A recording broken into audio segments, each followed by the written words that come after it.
Russo, John at Palm Beach Customs. This is a 78, doing a lot of 78s.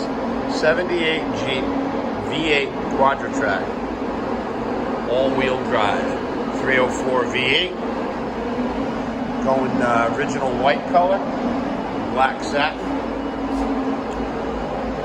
This one's going to be going to Michigan. And the body is all it's a solid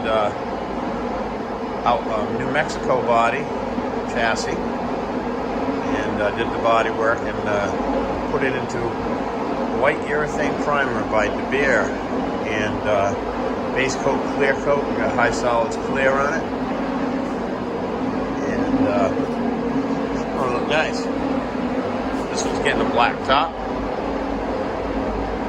black wheels, 33s.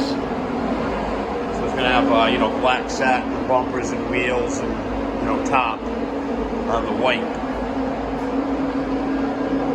A little ultra fine and buff this, but it actually barely needs it. We'll do it anyway.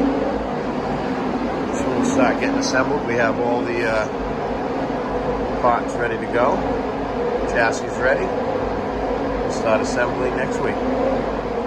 John Russo, Palm Beach Customs. We'll see you on the next video. Take care. Have a great day.